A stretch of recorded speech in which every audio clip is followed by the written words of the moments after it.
Hey guys, it's Practical Psychology, and this video is going to be about Robert Kiyosaki's book, Cashflow Quadrant. Now this video is actually going to be a collaboration with my friend over at Personal Power, so if you enjoy this video, check out his channel. Hope you guys enjoy and learned a lot. This book is super valuable for anyone wanting to get started in investing and growing their wealth. Hey there, powerful people, and thanks for having me, Practical Psychology. Today we discover the Cashflow Quadrant from Robert Kiyosaki. Robert Kiyosaki is mainly known for his best-selling book, Rich Dad Poor Dad, and the Cashflow Quadrant continues where Rich Dad Poor Dad stopped. But what is the Cashflow Quadrant? Basically, we have 4 quadrants, the E, the S, the B, and finally the I quadrant. E stands for employee, or as Robert says, people that have a job. On the bottom left, we have the S, for self-employed or the small business owner. The self-employed is not having a job. He is the job. On the top right, we have the big business of around 500 people. The business owner is not having a job. Neither is he the job himself. The business owner has or owns a system.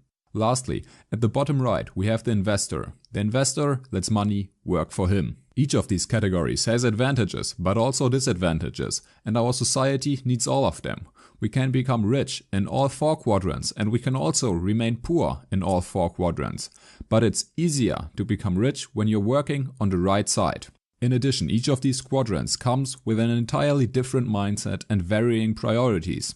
The employee, for example, values job security and professional benefits like health insurance. He gets a paycheck every month, and this security is more important to him than being financially free. Freelancers and self-employed people, on the other hand, value their personal freedom. They hate working for a boss. They crave to be their own boss. Independence has the highest priority. Business owners ask themselves, who can I pay to do the job for me? Outsourcing and creating financial freedom is up on their priority list. Finally, the investor, he already owns a substantial amount of money and asks himself, where can I put my money in order to benefit the most? Money makes more money is his philosophy. We can split the quadrants in the middle. On the left side, we mainly have hourly wages. People work and get paid for it. If there are no working hours, then there's no money. The employee might be covered by his contract, but if the self-employed person becomes sick, then there is no income stream. Furthermore, the left side is based on the industrial age. Getting a college degree and a secure job was sound advice back then. The problem is, we're not living in the industrial age anymore. Times have changed, yet for some weird reason the advice remained the same. Many professions from the left side are slowly but surely dying. They get replaced through technology or outsourced to another country. Eventually, people have to go through education again and find another profession. So why not use this opportunity to educate yourself on the right side instead of remaining on the left side?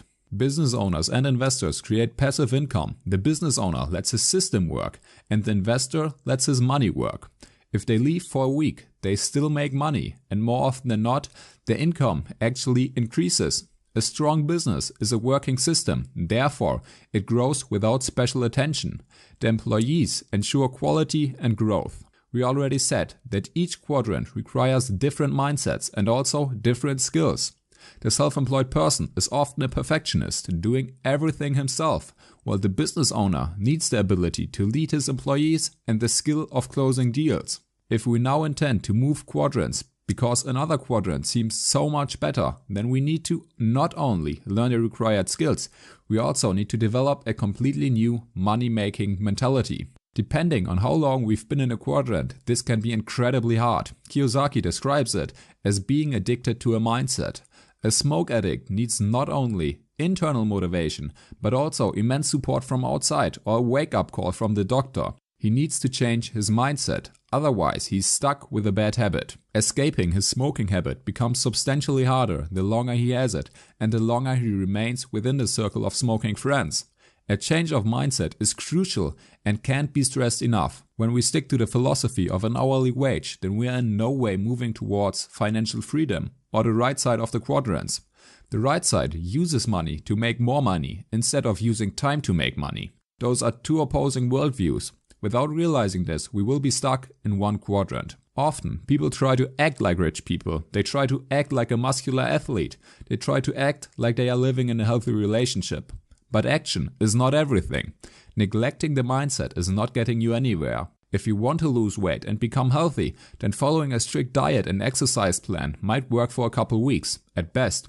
But eventually you'll fall back into your old nasty habits because you forgot to adapt the right mindset. Kiyosaki is not suggesting radical, sudden changes. Instead, he recommends changing your mindset, remaining in your current quadrant and slowly but surely educating yourself on the other quadrants. Being in one quadrant is like standing on one leg your entire life. Job security might seem like a great thing, but a look from outside reveals how risky it is to remain in one quadrant. Instead of standing on one leg, focus on two quadrants and make sure that one of these quadrants is on the right side, because the right side is making the real money. Also, he recommends moving to the business quadrant before going to the investing quadrant. While being in the business quadrant, we develop our leading skills and we begin to recognize good opportunities. Exactly, this ability is essential when moving to the investor quadrant. You will be able to distinguish between an excellent and a mediocre business. You'll discover the differences between the leaders and therefore you will make better investments. Investments bring us directly to the next point. Do you think investing is risky? Maybe consider the following change. An investment is not risky. Investing in real estate can be good, but the very same thing can be terrible. The difference is in the investor. Either he is educated or he is not. Being and remaining uneducated is risky. Giving your money to someone else can be risky. Trusting your banker can be risky. We have to educate ourselves in order to recognize whether an opportunity is exceptional or horrible. Education is essential in making investments, but also in growing a business, and we need to constantly improve our education. This leads us to the next point. Always trust in facts and numbers, never in opinions. Stocks are risky. Stocks are not risky. Real estate is a safe bet. The price of this house will go up in the future. Getting a degree is the best way to ensure job security and a constant income. A degree is worthless. You know what all these statements have in common? They are opinions, not facts. Before spending, or even better, using our money to make more money, we have to educate ourselves, learn the facts and understand the numbers. We frequently act irrational, we act emotional, but we think that our actions are as logical as it gets. And this is simply wrong. If we are not educated just yet, then our decisions are based on opinions and emotions, not on facts and numbers. So far we've discovered the 4 quadrants and we've learned that moving from one to another does not only require a new set of skills, it also requires a new mindset. Furthermore, we realize there are no risky investments. The only risky thing is being uneducated. Therefore, we need to work on our financial education so we recognize the difference between good and bad deals. There are 2 more things that I want you to take from this book. Firstly, there are 5 levels of being an investor. The level 1 investor has basically no assets. On the contrary, he has a lot of liabilities. He might be in debt and the goal for him is to become debt-free. It's okay being in debt as long as you're working and educating yourself to get out of it. The level 2 investor is debt-free. He prefers saving money, constantly growing his bank account. He's desperately hoping for a sudden change, or he believes that saving is the best thing. Sadly, saving is just the beginning. Having some backup cash is neat, but building assets is the next step. Saving and bank interests are not really bringing you ahead.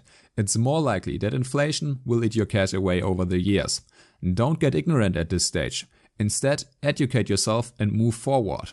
The third level includes the first investments. More often than not, those investments are rather risky because the investor is lacking the necessary education in the financial field. Therefore, his investments might leave him empty-handed and he remains with nothing but a miserable experience.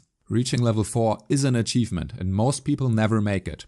The level 4 investor is aware of his money. He realizes that constant and lifelong learning are the key to becoming successful and financially free. A level 4 investor faces bad investments, but he's not ignorant. As a result, he comes out ahead. He makes new experiences and learns from previous mistakes. And now we've reached the top of the money-making food chain. The level 5 investor is a capitalist. He recognizes chances and takes them.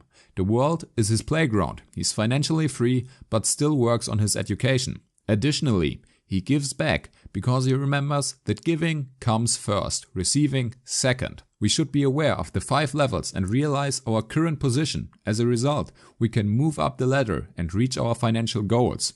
Lastly, I want to give you Robert's 7 steps to moving from one quadrant to another and therefore reaching your financial goals. First up, mind your own business. If you don't mind your own business, then you will work to make other people rich. You'll work in a big company and make your boss rich. You'll work as a lawyer and finish deals that are worth millions, but you'll remain with an hourly wage. Secondly, take control of your cash flow. A lot of money is not making you rich. You become rich by earning more money than you spend. If you always spend more money after increasing your income, then you will sit in the same level of wealth forever. Thirdly, know the difference between a calculated risk and a risky situation.